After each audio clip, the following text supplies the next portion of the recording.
In today's video, I'm going to teach you how to implement your first tags in Google Tag Manager. If you're new to Google Tag Manager, don't worry. We're going to walk through this step by step, and by the end, you'll have a tag set up and ready to go on your website. To get started, open your browser and head over to tagmanager.google.com. Once you're there, you'll see the option to create an account.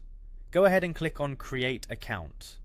This is your first step into the world of tag management, and it's where you'll begin setting up the foundational structure. You'll be prompted to enter an account name.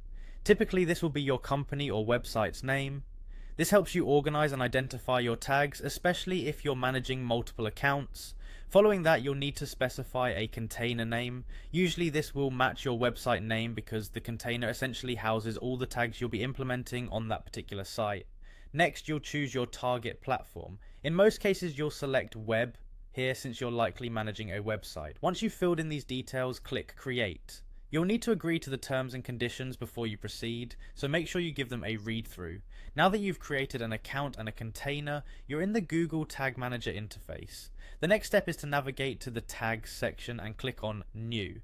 This is where the real magic happens. You'll see a variety of tag types available to you. These include options for Google Analytics, Google Ads, and more. Select the tag type that best fits your needs. Once you've selected a tag type, you'll need to provide some key information. This could be your Google Analytics ID, a measurement ID, or perhaps a Google Ads conversion ID, depending on the tag type you chose. These details are crucial for linking the tag to the right account and ensuring accurate data tracking.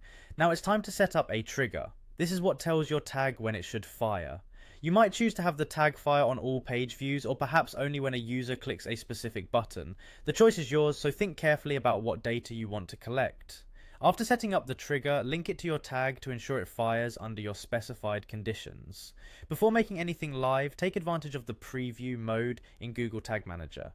This allows you to test your setup and make sure everything is functioning as expected.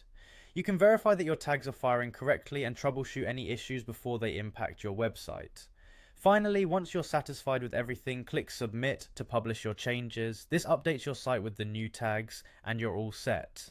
Implementing tags may seem complex at first, but with practice, you'll find it becomes second nature. Don't hesitate to revisit this guide whenever you need a refresher. Thank you for watching and happy tagging.